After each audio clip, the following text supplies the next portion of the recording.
What's going on, folks? It's your boy Javier Javier with the Javier Javier Show. Make sure you say it twice. I got a special guest. Phillip Griffin is in the building, and we're going to talk politics. So I'm going to bring my guest on, let him introduce himself, and we're going to go from there. How you doing, Phillip? Hey, Javier. What's up, man? Thanks for having me on. Not a problem. So tell us a little bit about yourself and tell us, because we're going to talk about socialism and capitalism. So kind of give a rundown on what you believe and what you stand for and what got you to this point. Sure. So socialism has a lot of different connotations. There's not specifically one overarching, or I should say like a specific doctrine. So there's hundreds of different kinds, right? But I thought today I would talk to the classical economist's idea of socialism. And it's kind of, from what I've read, that's kind of what I identify with. And essentially they thought of, there's feudalism, there's capitalism, and there's socialism.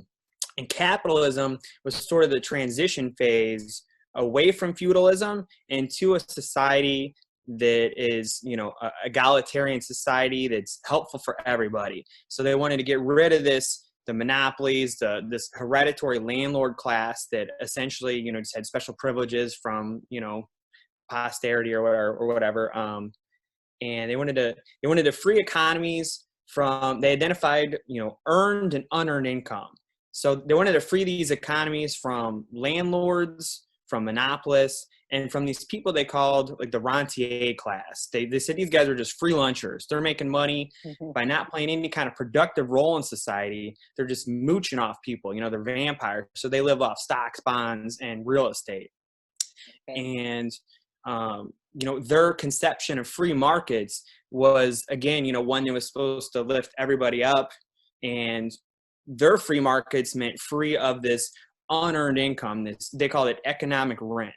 And they identified three types of economic rent, which were, the land rent, the monopoly rent, and, interest and like financial charges. And so I don't know if you want me to run through some of that or. Well, let me jump in for a second. So are you a fan of Karl Marx and basically his ideals when it comes to socialism? So I know some of his stuff. I haven't actually read any Karl Marx, but my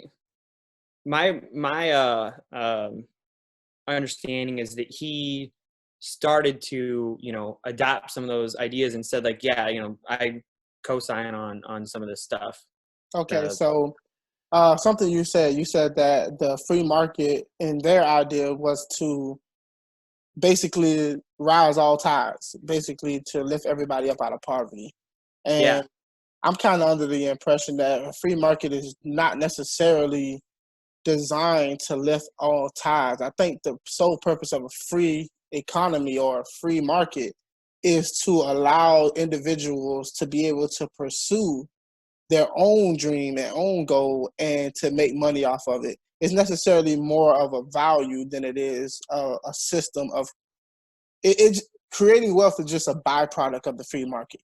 But the free market is based on an ethical position that says people are free in a society to do business with whom they choose to do business and to create their own products and services. Those that value those things will reap the benefits of the fruit that they sowed, basically. Yeah, well, I mean, I think that still goes in line with what they said, except for the terms like free market has been totally flipped around and to mean, something antithetical to what these classical libertarians wanted, like Adam Smith and John Stuart Mill and Ricardo. These guys, they wanted the free markets from this. Today free markets means free from government regulation, free from any kind of like government planning, which also includes like labor unions, and just the society writ large. And essentially it puts the planning into the control of the financial interests, which are dominant in our society. The banks and stuff, they're the ones that end up making public policy and So are you under the impression that the private corporations are the ones who basically receive socialism, whereas the people at the bottom get stepped on? They don't receive the socialism. Like the people at the bottom are saying, hey, you should be looking after us, but you are looking after the big corporations, and they're the ones that's receiving socialism. Do you kind of adhere to that ideology? Yeah, I mean, I think most people have agree that, hey, the 1% is like screwing everybody over. I think the divide ends up being, if we try and couch it in terms of like divide, which we can talk about, I think is kind of a fictitious thing, but libertarians, they would say, well, there's crony capitalism. It's just that the free market would work. It's just that we need to get this favoritism out of there. And the other side says, no, I mean, this is how the system's like going to be set up, and it's going to end up playing out every time when it's a hierarchical. It's like a hierarchy structure. Yeah, I mean, if you have money and power, you're going to get laws that you want. You're going to capture government. You're going to capture the regulatory agencies, and eventually that's what's going to happen. See, what I think is, I really think that we have this idea in our society where the rich and the powerful are the ones who set the deck. But I don't see it that way. When I think of society as a whole, I think the people, the masses set the deck. Poor people, middle class, people on that spectrum, because the rich only get rich when we give them our money. And if this guy that owns this corporation is not doing the right things with the money that we give them, why don't we take our money somewhere else? That's basically how the free market is supposed to run. We're supposed to be able to decide who to do business with. Those who do good business, they prosper. Those who don't do good business, they fail. But are you under the impression that companies that should fail are not failing because of government intervention? Well, that's certainly true, but I think that's just, at the edges. I think, I could talk to that, but I think the core problem is, the way the system's set up, right? So back to like these classical libertarians, they said, how is the economy's been financialized? How it's supposed to work is consumption and, through industry, consumption and production. But these guys in the banks, they keep getting bailed out. Even if they weren't getting bailed out, how are they making their money? They're making it through debt peonage. They're making it through an unproductive role. They're not lending to industry for research development, for expansion, for higher training and people and stuff like that. They're lending it to people to do debt leverage buyouts, asset stripping, stock buybacks. We look at these companies. I mean, it's absurd. It's like 92% of all profits go into stock buybacks and paying out dividends. Only 8% actually goes back into the company. And so, you get these companies that, well, they do overseas too. Yeah. Well, let me interject real quick. Are we also taking into account a lot of the, let's say, the fundraising or the donations that these corporations give out, or individuals who are CEOs or these millionaires or billionaires who give a lot of money in charity? Do we take that into account also when we factor into this equation of how the money is being spent? Yeah. They all pat themselves on the back, right, for this, like, keeping the system going and saying, oh, I give some money to charity, while they hollow out, industry, overship jobs everywhere. And, they play an unproductive role in the economy by this unearned income. We don't need these guys. They're vampires, and they're hollowing out the country. And that's why you've got half the country is poor, near poor. Something like half the country is living paycheck to paycheck. 20% of people are cutting their medicine in half. And this is in a time when production and gains have been steady going since the 70s, and wages have just stayed the same. And why is that? It's because all new wealth created is going to the top 1%, the top 5%, something in the last like decade or 15 years, 95% of the gains have gone to the top 5%.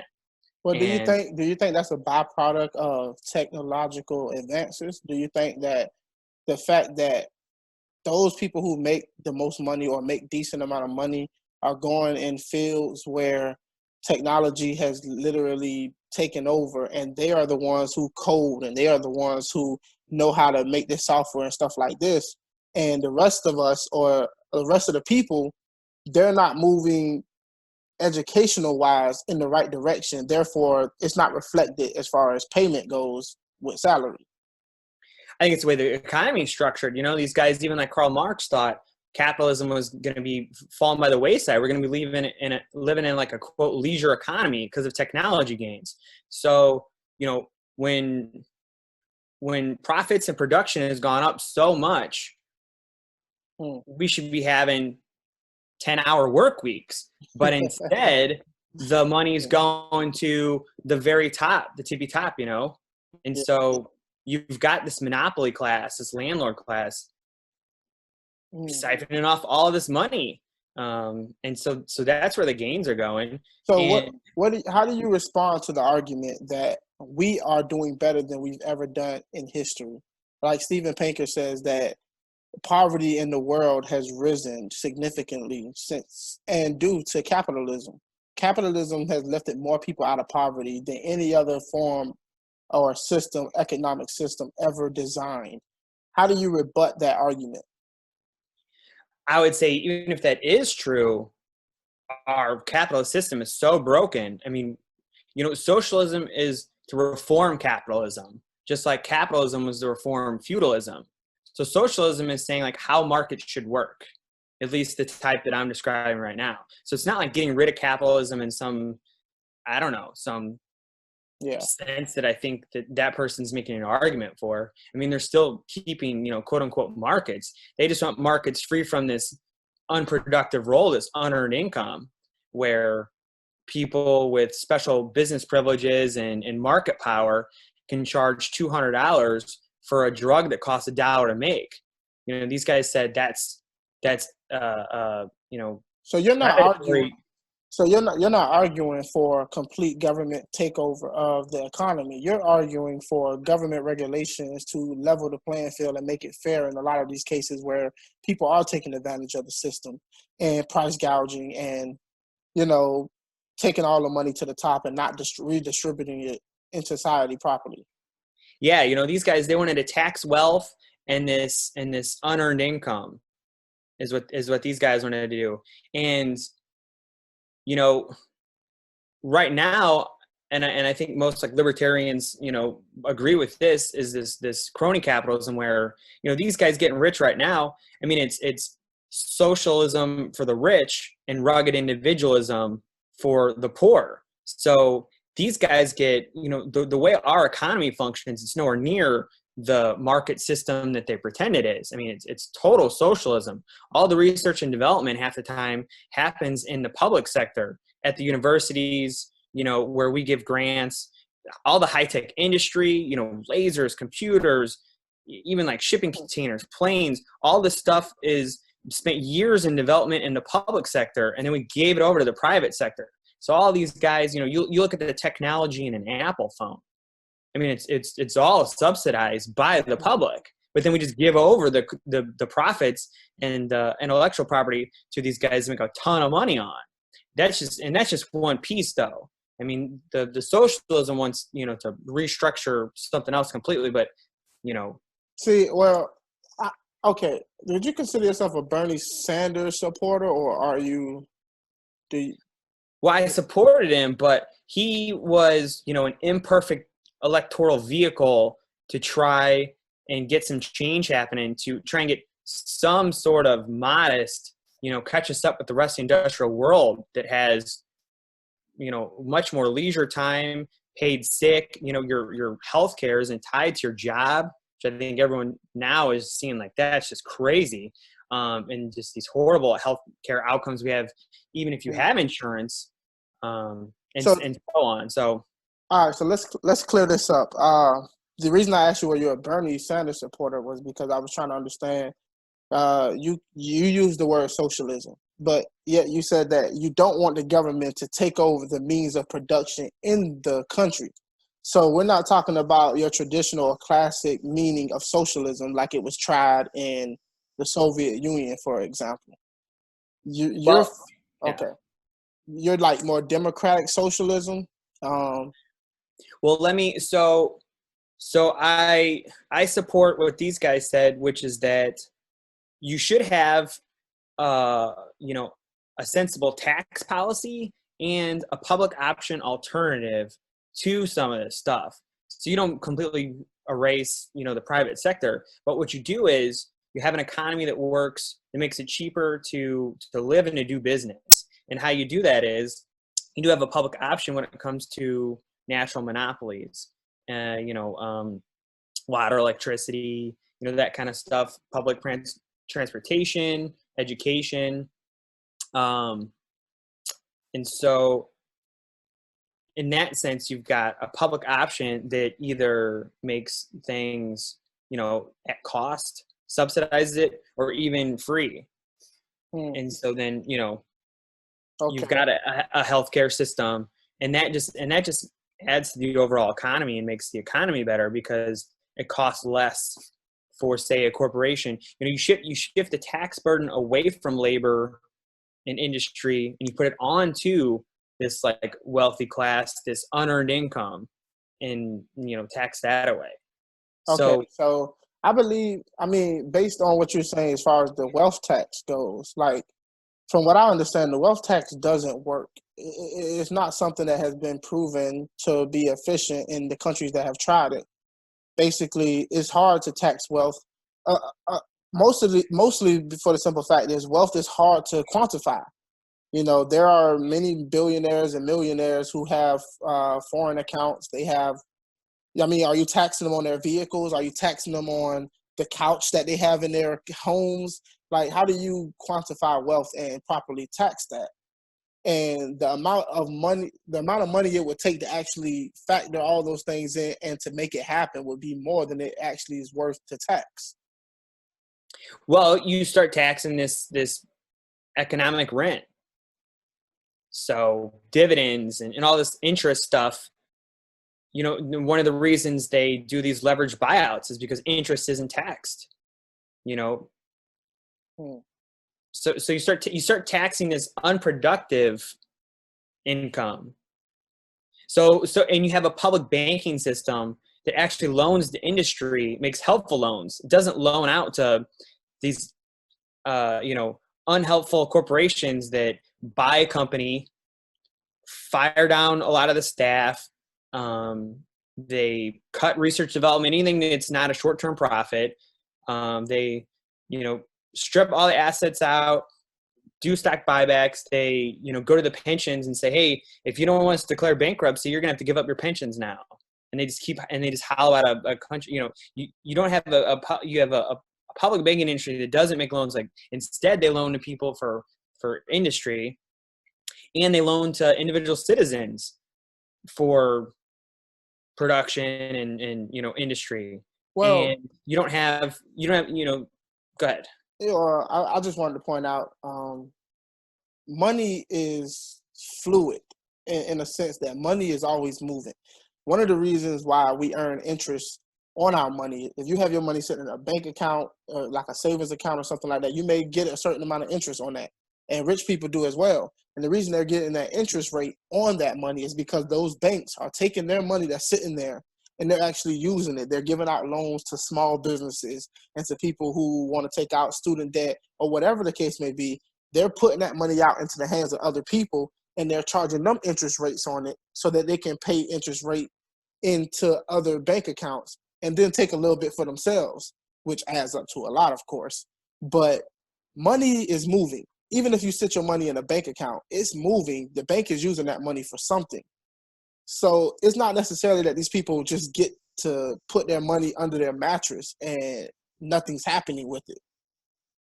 Do you understand that point, what I'm saying? Well, I think there's this misconception that like a bank operates by, you give them your money and then they loan your money out to other people.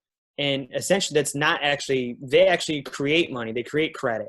And, you know, when they're borrowing from the Fed at like 0.1% and then loaning it out to industry, you know, for 10% or whatever, or giving you a mortgage for your house or a credit card or student loan or anything like that, you know, they're making this unearned income.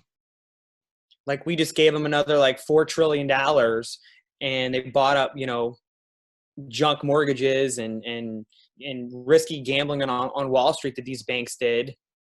You know, gave them like 5 trillion the last time. Well, I agree Yeah. with you. 2000 when the recession happened and Obama bailed out all the big banks and the big companies, right? Right. And I remember a lot of conservatives were saying that Obama should have let them go out of business. And now here we are with the coronavirus going on, and the government has literally told everybody to shut down their businesses. And now the government is giving people loans and, you know, all kind of benefits and saving and bailing people out.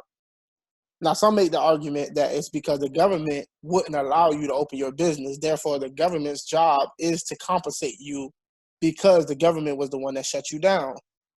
But given the circumstances back when Obama bailed out the industry, they deserve that. They should have went out of business because that was on them. And so is that something you agree with? You agree with that, the fact that we should have let them go out of business? Yeah, absolutely. And even if they weren't doing that speculative gambling that they knew was going to fail, you know, we still need a public bank option that, you know, loans to people, you know, 2% for a credit card, which is, you know, what it costs to do business. And it makes like practical, helpful loans to people.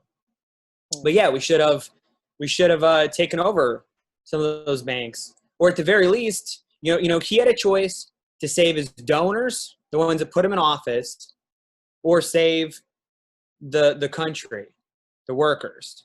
And he chose to save the bankers, the ones that were criminals. So not only did he not put any of them in jail, he gave them a bunch of money. And the You know, people that Obama suffered didn't receive anything. The people who suffered, right? You know, he said, I'm gonna keep you safe from the quote mob from pitchforks, which was the citizenry, you know, of which voted for him. He said, I'm gonna save you guys, which, you know, you knew before you even elected him, because, you know, you looked at what he was about, his economic team he put in place, you know, the Geithners and Summers. So, I mean, you knew it was going to happen. You know, his cabinet was made up from a Citigroup memo, one of the most crooked banks out there. You know, these guys, you know, Wall Street owns the Democrats. So well, they dictate policy. I see we agree on certain areas. So I'm trying to understand, because this is more socialism versus capitalism. Yeah. I don't get the impression that you're arguing for socialism. I think you're arguing for more socialist programs, more programs that set up safety nets for the people at the bottom to make sure that they're not being taken advantage of from the people at the top. But you don't want a full takeover of industry in the classical socialism way. Yeah, not in like this, you know, dictatorship, communism, you know, perception that is like, you know, the only thing that's ever talked about. If you talk about socialism or communism, you talk about, you know, Stalin or something, right? Yeah. You know, it's getting rid of this unproductive land rent, monopoly rent, and this you know, interest in charges, this usury. You know, they used to have usury laws against this price gouging kind of stuff like that. Where, you know, they have like price and value theory, where you want people to make a profit, but because if they have a monopoly from, you know, whatever, you don't want them charging $200 for a drug that costs $1 to make. That's unhelpful for the economy. It's ridiculous. And I think something that conservatives and liberals and everybody on the spectrum, I think they agree on this simple fact, is that there has to be something done about the drug industry and medical industry. I think we just might differ on certain things, but when it comes to drug prices, I think everybody's on the same page with that. Yeah. It's fully being taken advantage of. So let me ask you.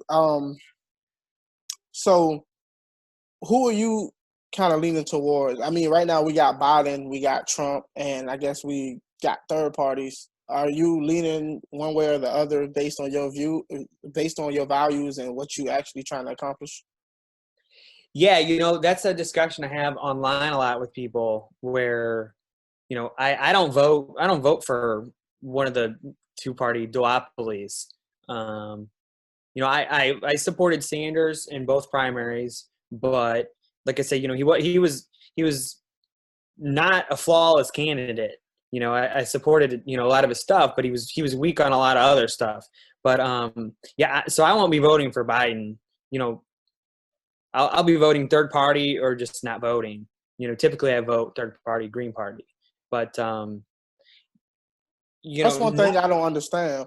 I think a lot of people who are dissatisfied with the two-party system, but they refuse to vote third party. They refuse, and I mean, everybody has this mentality where, well, that person won't win. And I'm like, yeah, that person won't win because everybody keeps saying that person won't win. You yeah, know, it's self-fulfilling prophecy. Yeah, we could talk about how the media manufactures consent, um, and yeah, you know, I was just telling somebody, I said, you know, that's what they did to Bernie Sanders, where the majority of Democrats, you know, agreed with his policies over Biden's. But the reason that they ended up not voting for him is because they thought that'd be wasting their vote. That's what the media told them. Like they said, Biden has a better chance of winning the general election. So everybody's so afraid of throwing away their vote, you know, that they end up labor votes against labor. Republicans vote for Republicans to give tax cuts to the wealthy and strip out social safety benefits, all because they've successfully, you know, maintained this narrative that you're throwing away your vote. And voting isn't voting anymore. It's in fact betting. You're betting on who's going to win. you're You're not trying to voting pick the for who you lesser of want to two win. evils. Yeah, lesser two evils. Everybody just keeps. I don't know how it is on the Republican side, or if you know, but on the Democratic side, I mean, it's all everyone keeps talking about. And there's this big debate now. You know, Chomsky and then other people have come out and said, no, you know, you have to walk away from this corrupt system, and you can't do it by keep voting for one of these guys. You can't change the Democratic Party from within. It's an institution that has mechanisms, and both parties have been captured in the corporate coup d'etat, and they're run by lobbyists and Wall Street and big oil, the Koch brothers and monopolies. And you look at, I mean, if you didn't know, you know, we have a plutocracy. We have, you know, an oligarchy run by the 1%. And all you got to do is look at public opinion on policies and what actually happens. And you see that what the majority of the country wants has no detectable influence on public policy outcomes. So Which, if you want Medicare for all or minimum wage, yeah. yeah, and I spoke about this on many different platforms before, maybe on my show, but I have to reconcile the fact that most people in the country feel one way about certain things, but yet the policies don't necessarily match what majority of the people want. And then here are the same majority of people not getting what they want, but yet they still keep running back to the ticket booth and voting for these same people. Now, help me understand this between me and you, because you're more saying you're socialist and I'm conservative. So how do you fix that? How do you begin to understand what's happening here, and how do you self-correct the issue? Yeah. So one of the ways I think you got to do it is, you know, you got to walk away from the Democratic Party, and you just gotta start a movement. You know, it's hard to say what will actually spark it, you know, like a Occupy Wall Street kind of thing. But you know, it's not going to happen in an election cycle. And people keep falling for, you know, this is the, you know, lesser of two evils, and if you don't vote for Biden, you're gonna get Trump, and he's gonna, whatever. And it's like, yeah, well, you say that every single time, and we just keep getting worse and worse candidates. At some point, you got to walk away. So somehow we got to convince people that, yeah, I mean, you're gonna have to just walk away and be in the wilderness for an election cycle or two. I think where the problem comes in at is, let's say I'm conservative, you're socialist. Let's say that I don't want to call you just socialist. I guess, I mean, you'll be liberal, or, I mean, but we have different values. Like, one of the reasons why I'm conservative is because I do adhere to the idea and the value that the individual is more important than the collective. The collective is important, but the individual is what matters, because everybody has different values. Everybody has different opinions. Everybody has different wants and needs and different experiences. And as a conservative, I'm more on the side of, I should be able to decide what's best for my life. And if the government takes my money and then tells me that we know what's best to do with your money, we know what's best for what to do with your hard labor, I think that's one of the problems. And I think socialists and people on the left have that same issue. You're taking my taxpayer dollars and you're giving it to corporations and you're helping bail them out. And I think we both see it the same. We just see it on different issues on what we want our money spent on. I think that's partly true, but then I also think there's kind of this fake divide with that, where there's been this, anti-government propaganda by these 1% people, because they want to privatize everything.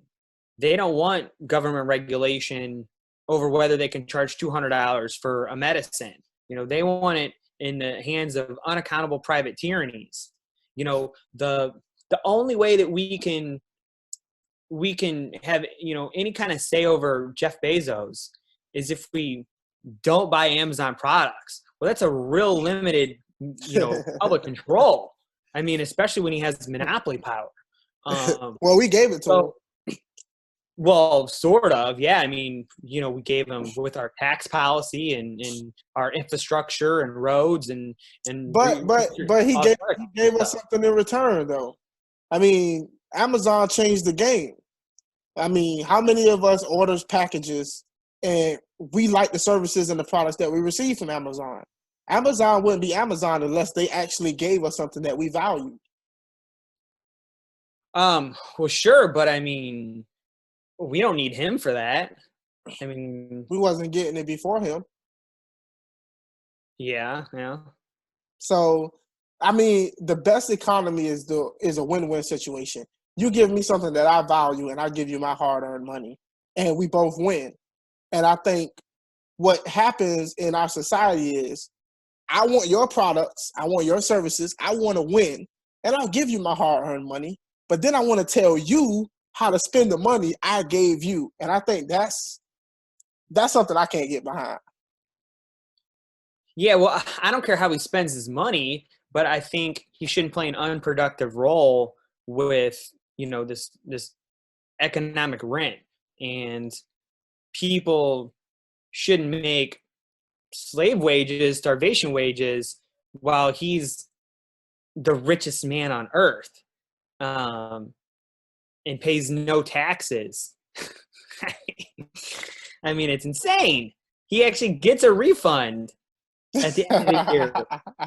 And he's the richest man on earth. And he's, I think now maybe there was a move for $15 an hour, but, I mean, it's a crazy way to organize a society where you have these guys, and I mean, I don't know. I mean, well, let's explore this idea.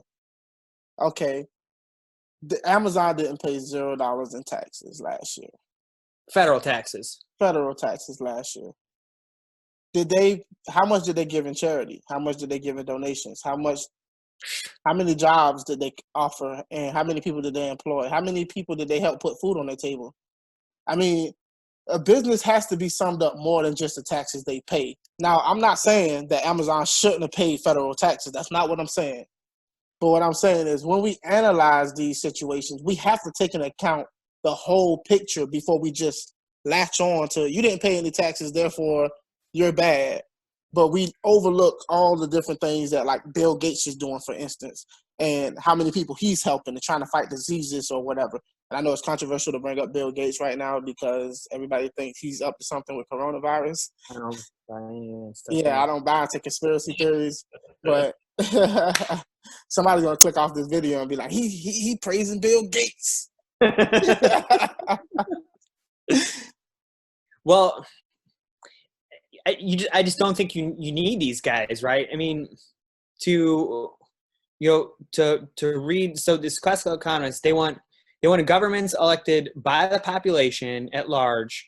They wanted them to receive and allocate the economic surplus, and this would be to lower the cost of living and doing business, provide a wide range of public services at subsidized prices, and sponsor a fair society in which nobody would receive special privileges or hereditary rights. And we can organize a society where you have 2-day delivery without a guy that's, there's going to be a guy in the bottom 90% of the country or whatever it is, There's going to be a guy. I mean, even in any other country, let's say communist country or, the Nazis, the Soviet Union, Venezuela, there's always going to be a guy who reaps the majority of the benefits of the system that you set in place. There's a hierarchy. There always will be. And no system has been able to figure that out yet. Well, that's what the classical libertarians were talking about. They were talking about taxing this obscene wealth and this unproductive role. And so that's how you get there is by taxing this free lunch, this unearned income. Let's ask you this then. Would it be right if I started taxing you on everything you owned in your home? Should I start taxing you on your lamp, on your bed, all these things that you could sell and turn into hard cash value? That's your wealth. Would you be okay with me taxing you on everything that you owned? But that's not what I would call, or they would call, unearned income, economic rent. Oh, you're trying to say basically assets, anything that accrues value that you're not actively providing a product or a service. Well, so they said, interest and financial charges. If you're making so much money on your bonds, and you remember who owns the stock market. It's the top 10% or top 5% own like 75% of the stocks or whatever, right? And they're just making money for no added benefit of the economy, government bonds, corporate bonds, stuff like that. I mean, so that's the stuff you tax. You don't tax somebody for having a lamp in their house, but you tax them when they have, $1 million in wealth simply because they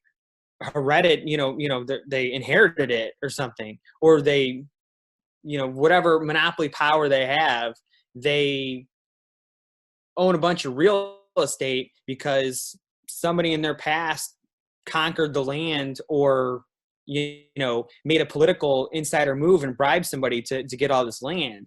And so now they just keep charging more and more rent for no, it doesn't add anything into the economy, and it actually makes the economy worse because people have to pay more.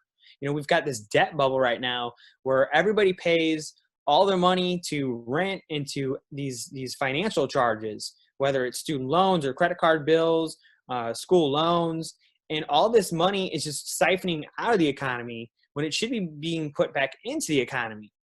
But you've got this rentier class, this Jeff Bezos class that's making all this money off of that stuff, off these investments and financial charges and credit, simply because they are in the position they are. They're not adding to the real economy. There's a real economy and this financial economy. And the real economy is production and industry. And they're, when Jeff Bezos is doing something for his business side, that's adding to the real economy, but he's making all this money off of other stuff. He's, off of government contracts, which is another subsidy. Let me try to make sense of this with you. For instance, these rich guys, they benefit off of society. The roads we build, the workers who built the infrastructure, people that came before them that laid the foundation, the buildings they use, all these things. But I can still make the same argument that we all benefit from those things. We just didn't utilize it to the fullest potential like they did. Let's say I gave you a rock and I gave this other guy a rock.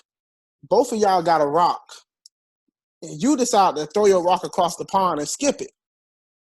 This guy decided to take the rock and start a fire, and he built the fire, and next thing you know, he's cooking and roasting over there, and then you're looking at him saying he should be forced to share his fire with me because he used the same rock that I used, but therefore, because he used it in a better way than you did, that he somehow owes you something in return?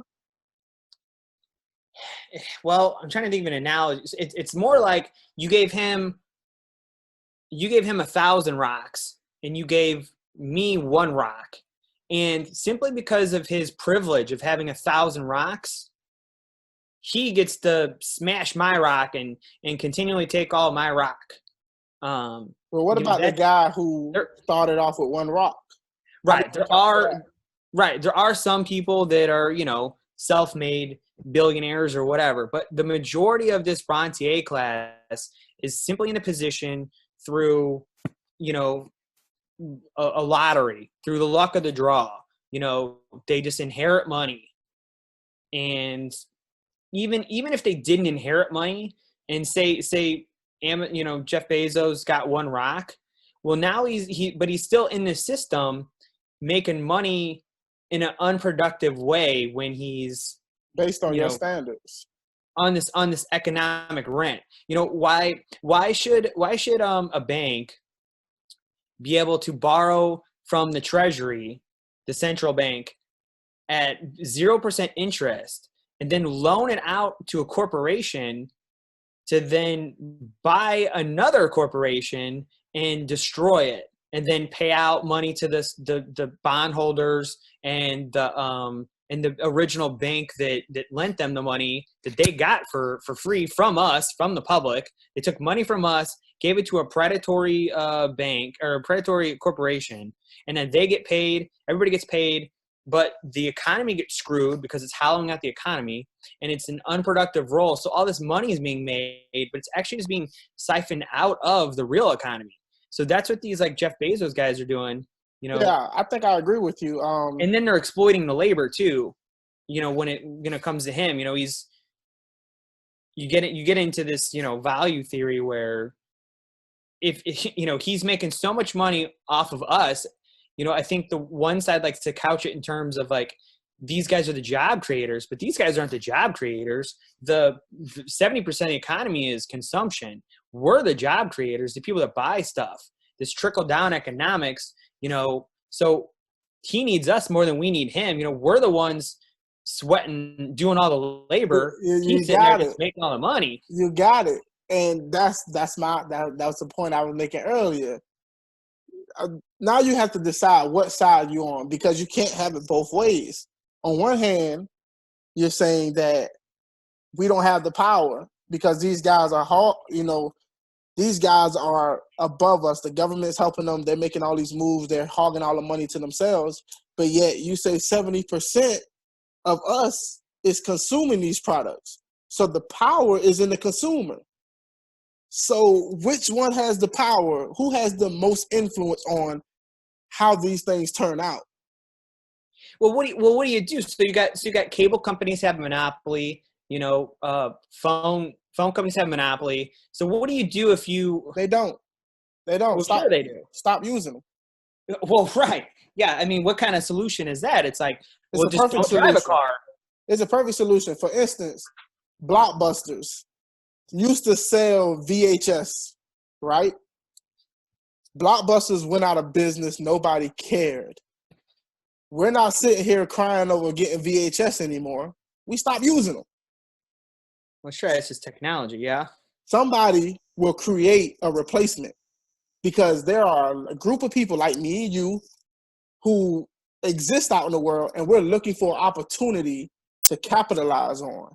Right now, that person opportunity didn't come because we keep taking our money to Amazon instead of the competitor, the small guy who's trying to get on that level. But like you said with the voting issue, we keep going back to the same booth, putting in the same ticket for the two parties. But we don't realize, like you said, 70% of the economy is consumption.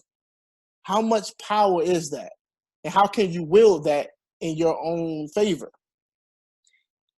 Well, yeah, in some ways you can, but it's such a limited mechanism for control. I mean, how do you organize? Say Apple is charging too much for their phone; they're price gouging.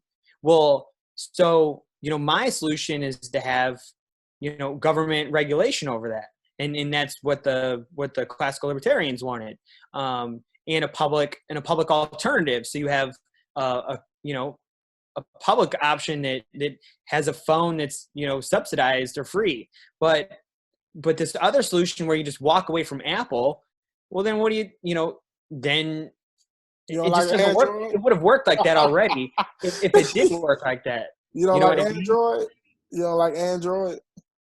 I don't care about Android, but I've just never had an Android. But I mean, so then what do you do? So how do you lower the price of an iPhone? Everybody goes to Android.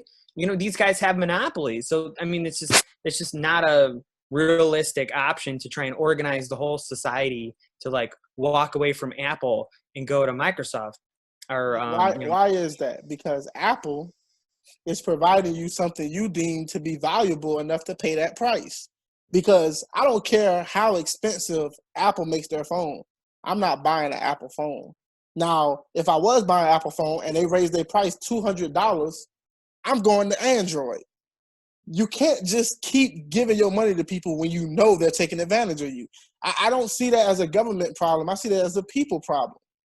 Well, there's price fixing and all kinds of stuff that I'm not versed in. But, I mean, there's a reason that both companies have a monopoly and they're the only guys in business. And it's from a number of different factors. And if people could walk away from them and make them, it's just not how our economic system is set up.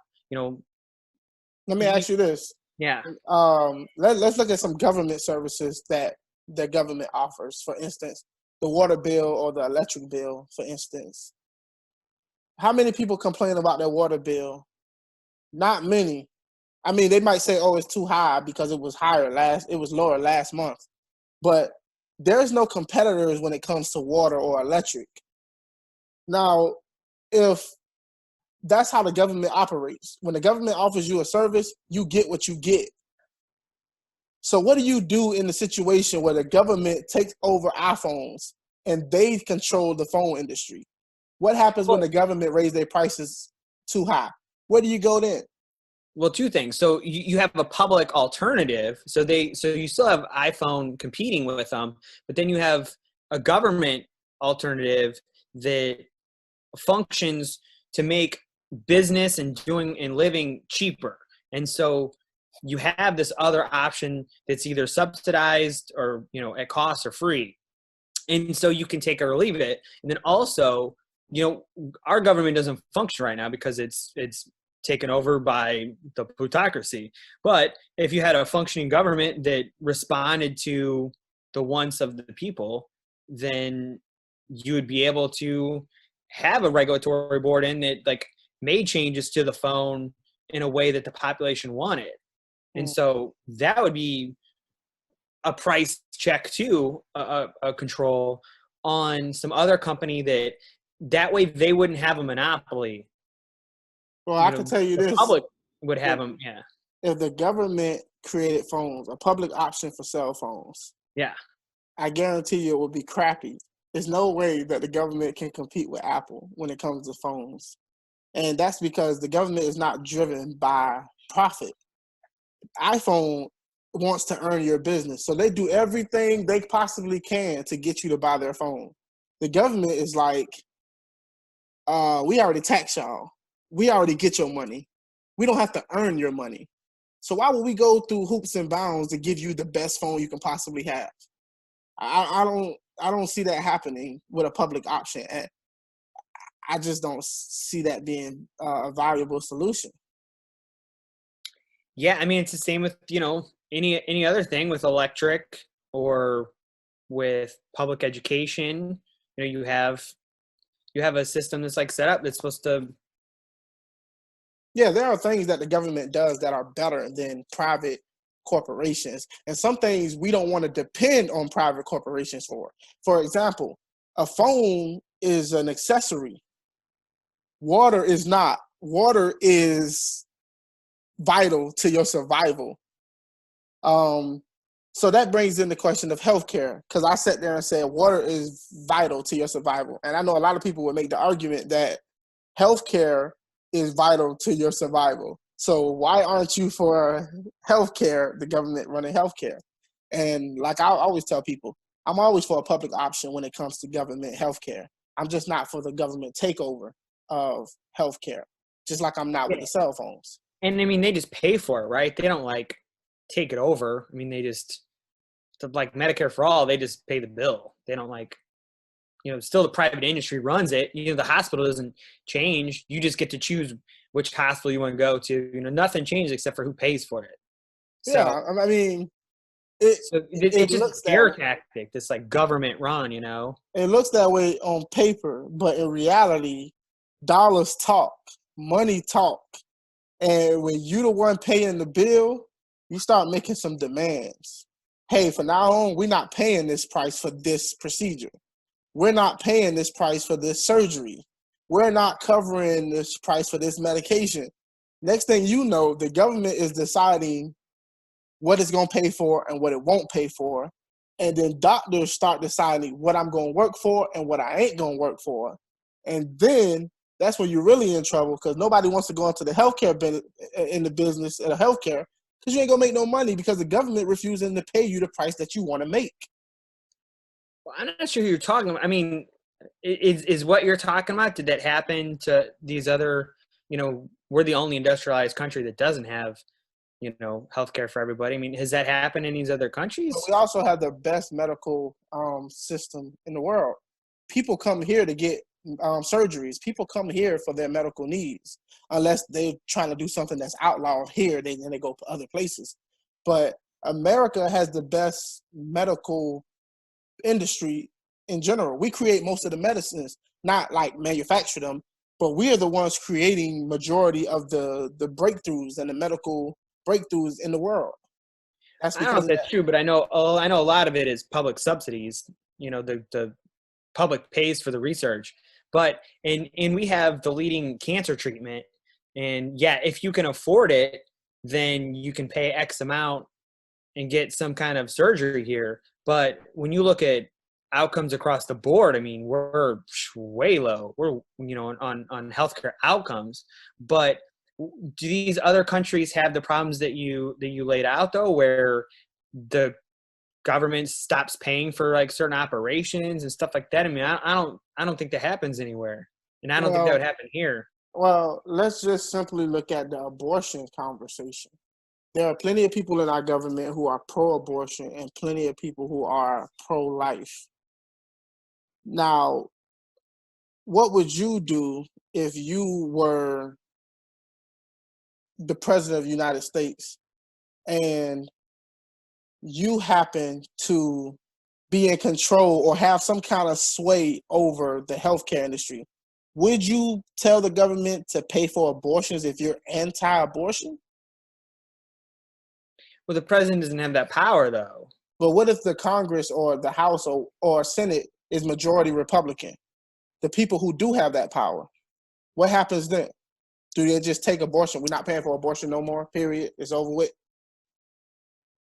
Well, you're talking about if they pass a law and then the Supreme Court ruled that abortion was outlawed. Yeah, I mean, basically, we're not paying for it. Not that it's outlawed. We refuse to cover it under our plan, the government plan. We refuse to pay for it.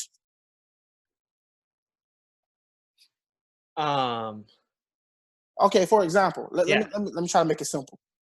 There are certain people out there who believe that they should have certain limbs cut off because they don't feel like they should have that limb.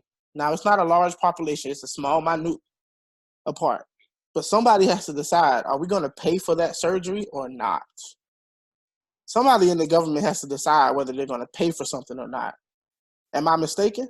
Well, I think we decide when we write it and say everybody's covered, just like, how do the other countries tackle this issue? I mean, that's a good question. I'm not sure any country that has a public option or they pay for healthcare. I'm not sure any country just pays for any and everything you want medically.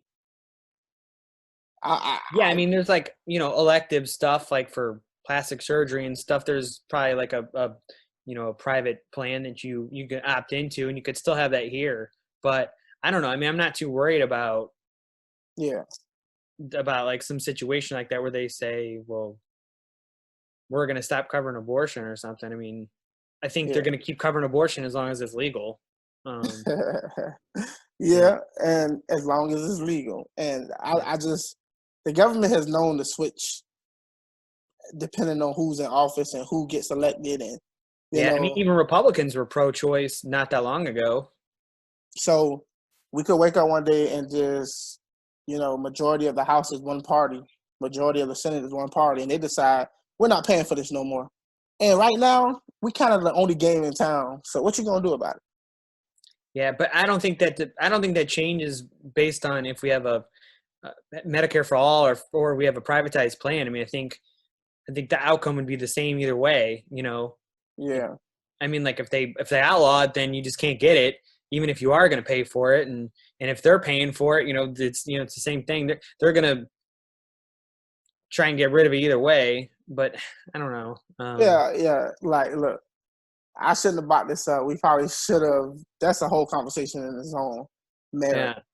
So, but I'm not convinced that you're a socialist. I'm not convinced at this moment. I'm not convinced that you're a socialist. I don't think that's the word for you.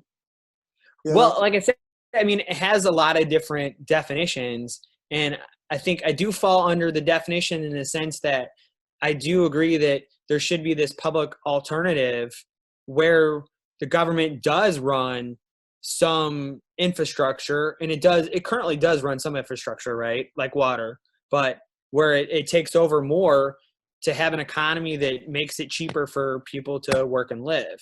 And so, so I think it's more of a question of regulation and making sure that the playing field is fair enough for everybody to be able to navigate through it without being taken advantage of. Yeah. I'm for having an economy that is based on industrial capitalism. Right now we have one based on financial capitalism. So you're for the free market. You're for the free market. You're for but free market in the sense that they meant it, which is free from this predatory monopoly, land rent, and interest and financial charges. Not free market in the sense that it's kind of used now, which is free from all kind of government regulation and any kind of control from the public that has any kind of say. I've got this quote from, it talks about kind of like what capitalism right now is, where the decisions over what happens in society over all this stuff, investment, production, distribution, is in the hands of this relatively small network of corporations and conglomerates and investment firms. And they are essentially these private tyrannies where the only say you have over them is if you're not going to buy their product. And they staff the major executive positions in the government. They're the ones that own the media, and they just play this overwhelmingly dominant role the way everything happens. Yeah. See, I think these labels are. I think I talked about this in a few of my old videos, but these labels are confusing because a lot of times I think we can find a lot in common. And I'm not for corporations benefiting ultimately while the lower middle class, the middle class, and the poor people just suffer. I don't think anybody should be for that. I don't think any conservative is for that. And also, we want things to be fair as possible. And I think we want as many people to thrive and survive in our society. So there is a lot that we can have this conversation about. And I just don't see why this conversation is so hard to have in society today, you know? I think it has to do with the way the media system's set up. There's this good book called Hate Inc. By Matt Taibbi, and it kind of builds on the ideas in manufacturing consent and just basically how the media operates. And, you know, right now you've got these, you know, demographic silos. So Fox News kind of pioneered, you know, going after like one demographic. It used to be the media went after like a generic, the broadest like audience they could get. Well, then Fox said, no, we're just going to go after one piece.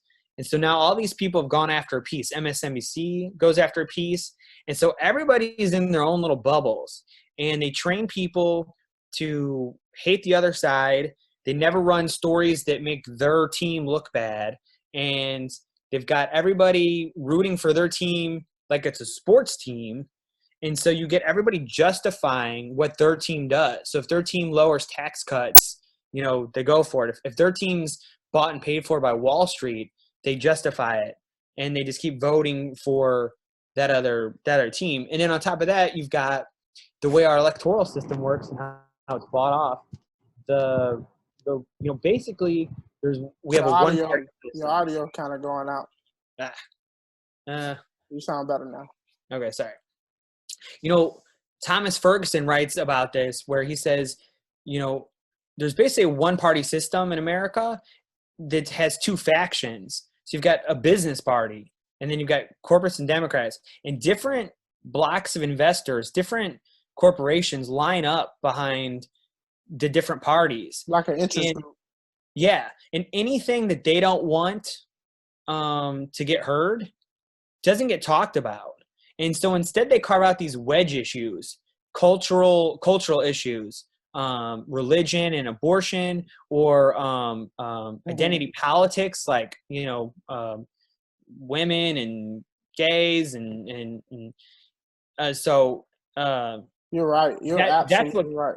Yeah, and so that's what they get people to just like argue about, when it turns out, you know, 70% of the population, there's no left-right divide on the important issues of the day. But those don't get any media time because the media plays a role in that too. But so... See, a lot of people think when you say fake news that you're saying that the news is lying to you. Sometimes it's just as simple as how they word a certain issue. They could be telling you the truth, but if they word it a certain way, it'll determine how you feel about it. Yeah, they just exactly right. Yeah, the way they select topics and distribute concerns and the way they frame stuff, you can look at the Russiagate stuff and you get two completely different views of it by watching Rachel Maddow or watching Fox News, and maybe neither one technically made a lie, but what they covered or didn't cover and how they framed it, you know, or just the impeachment. We should just smash CNN and Fox together and force them to cooperate. Yeah. That way you get both perspectives when you go, and you got to watch one network. Right. Yeah, you know, and I think, you know, it seems like you can't change anybody's minds until you get them out of that bubble. Yeah. Nobody will change their mind. Well, and, yeah, I think that's a good thing to wrap up on, because, you know, I think we're going to have the conversation again at some point, because I think we're just cracking the surface here. And now we finally get into something that we really, really agree on what's the division in this country. So what would you like to leave it off on? What would you like to say, if you could say anything to anybody watching this right now? What would you say to them as far as anything you would like to say? Yeah, I guess I'd say, you know, the solution starts with, you know, walking away from this two-party system.